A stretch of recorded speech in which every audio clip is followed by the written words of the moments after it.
ప్రభువైన యేసుక్రీస్తు నామమున శుభవందనాలండి. ఈరోజు దేవుని వాగ్దానం కీర్తన గ్రంథము 91వ అధ్యాయము 9వ వచనం 10వ వచనము.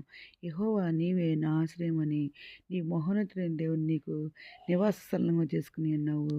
నీకు అపాయమేమీ రాదు, ఏ తెగులును నీ గుడారం సమీపించదు అనే వాగ్దానం ఇచ్చిన పరిశుద్ధాత్ముడు అర్ధరాత్రి లేసి ప్రార్థన చేసి వయసులు చెల్లించి మళ్ళీ ప్రార్థన చేసి దేవుడిని అన్నప్పుడు దేవుడి వాగ్దానం చేయించాలని వెంటనే చూడండి అక్కడ అవునండి. ప్రతిదినం కూడా మనం ఉదయకాల సాయంత్రకాలం మధ్యకాలం ప్రార్థన చేస్తున్నాం, అర్ధరాత్రి లేసి ప్రార్థన చేస్తున్నాం, మరి త్యాగం చేస్తున్నాం. బైబిల్ అయితే దేవుని కృపాలను పూర్తిగా రాస్తానండి. ఇంకా ఉపవాస ప్రార్థన చేస్తున్నాం, బైబిల్ ధ్యానిస్తున్నాం, ఈ విధంగా చేస్తున్నాం కాబట్టి దేవుడు మనం మహోన్నత దేవుని నివాసం స్థలం చేసుకున్నాం కాబట్టి మనం మనకి ఏ భయం రాదన్నారు, ఏ దిగులు గుడారం సమీపించదన్నారు. దీనికి రిలేటెడ్ వాక్యాలు చూస్తే 90వ అధ్యాయంలో 1వ వచనం చూస్తే ప్రభువా తరతరముల నుండి మాకు నివాస స్థలము నీవే అంటున్నారు కీర్తనకారుడు. అలాగే మనం కూడా తరతరముల నుండి ఆయన్ని మనకు నివాస స్థలంగా ఏర్పరచుకున్నాం అనమాట. ఆయన్నే మరి ఇంకా కీర్తన గ్రంథంలోని 23వ అధ్యాయం 4వ వచనం చూస్తే గాఢాంధకార లోయలో నేను సంచరించినను ఏ అపాయం నాకు భయపడను. నీవు నాకు తోడై ఉందువు, నీ దుడుకరి నీ దండమును నన్ను ఆదరించును అని కీర్తనకారుడు అన్నట్టుగా మనం కూడా అలాగే ప్రార్థన చేసుకోవాలన్నమాట. గాఢాంధకార లోయలో సంచరించిన ఏ అపాయం నాకు భయపడకూడదు అనమాట.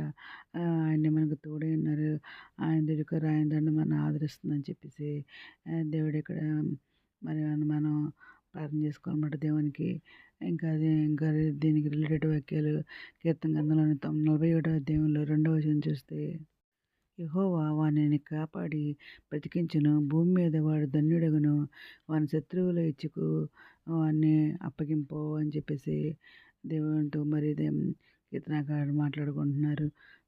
ఇంకా అలాగే మనం కూడా ఆయనలాగా మనం ప్రార్థన చేసుకోవాలి. యెహోవా మమ్మల్ని బ్రతికిస్తావు, నువ్వు భూమి మీద మాకు ధన్యులుగా చేస్తావు, మా శత్రువులకు మమ్మల్ని అప్పగించవు అని చెప్పేసి మనం కూడా అలాగే ప్రార్థన చేసుకోవాలన్నమాట.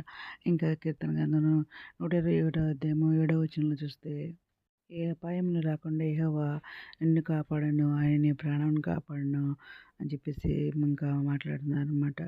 ఇంకా ఇది మొదలుకొని ఇంత రాకపోకలేడు యెహోవా మనల్ని కాపాడే దేవుడు మన దేవుడు అనమాట. ఏ అపాయం రాకుండా మనల్ని కాపాడుతాను, మన ప్రాణం కాపాడుతానని కూడా వాగ్దానం ఇస్తున్నారు దేవుడు. మరి ఇంకా మరి సామెతల గ్రంథము 1వ అధ్యాయం 33వ వచనం చూస్తే నామోపదేశమును అంగీకరించువాడు సురక్షితంగా నివసించును, వాడు కీడు వచ్చుచున్న భయం లేక నెమ్మదిగా ఉండను అని మాట్లాడుతున్నారన్నమాట.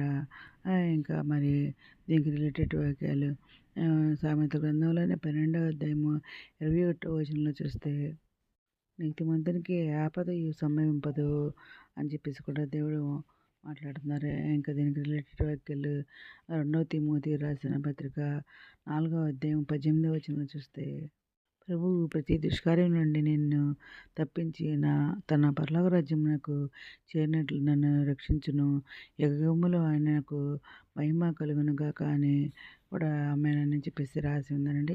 ఆ ప్రభు మన మనల్ని ప్రతి దుష్కారం తప్పిస్తానన్నారు, తన పరరాజ్యానికి చేరినట్లు మనల్ని రక్షిస్తానన్నారు, యుగములో ఆయనకు మహిమ కలుగును గాక అని చెప్పేసి కూడా మాట్లాడతారు. ఇదంతా కూడా మరి దేవుడు మరి ఇచ్చిన వాగ్దానం అండి. మేము మోహన చాటు నివసిస్తున్నాం కాబట్టి సర్వశక్తి నివసిస్తున్నాం కాబట్టి మనకి ఏ భయం లేదంటున్నారు, ఏ తెగులు కూడా సమీపించదని అంటున్నారు. ఈ మార్గంలో నుండి కాపాడుటకు ఆయన నేను గురించి దూతలు కాగా నవ్విస్తా అంటున్నారు. ఇంకా ఎందుకంటే దేవుణ్ణి మనం ప్రేమిస్తున్నాం కాబట్టి మనల్ని ప్రతి దుష్కార్యాన్ని తప్పిస్తాను అంటున్నారు. మనం ఆయన నామం ఎరింగా బట్టి మనం కనపరుస్తున్నారు. మనము మొర్రపెట్టుకు మనకు ఉత్తరం ఇస్తానంటున్నారు. మనకు తోడైంటి శ్రమలో మనకు తోడైంట అన్నారు. మనల్ని విడిపించి మనల్ని గొప్ప చేస్తా అంటున్నారు. దీర్ఘాయు చేత నేను తృప్తిపరుస్తున్నారు, రక్షణ నీకు చూపిస్తా అని చెప్పేసి అయితే నమ్మాడుతున్నారు.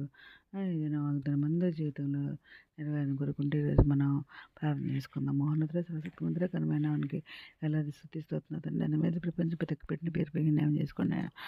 బిడ్డ అవసరం తట్టండి, అక్కడ దేశం కోరికలు తెచ్చండి, వీళ్ళు మంచి దేశాలు దేవుని నిరుద్యోగులు ఉద్యోగులు తెచ్చండి, ఆర్థిక పరిస్థితులకు ఆర్థిక సాయం తెచ్చండి, అనారోగ్యత స్వస్థపరచండి, వేదనలు దక్కున వదచండి, గంట వారు లేతండి, యవనస్తులు బలపరచండి, రక్షణ తెచ్చండి, మిత్రులు రానేరు మినిస్టానికి మీద సిట్ పంట కృప చెప్పని ఎత్తపడకుండా బాగా దయచేయమని మా ప్రభు వీరేశ్వరుని నేసుకొస్తే ప్రసిద్ధమైన నామన అడిగి పెట్టుకుంటే ప్రతిష్టమరం తండి. ఆమెన్. మీ అందరి ప్రార్థనలో మా కుటుంబం గురించి కూడా ప్రేయర్ చేయమని మనం చేసుకుంటున్నాను. ప్రభు సేవలో మీ సహోదరి. God bless you.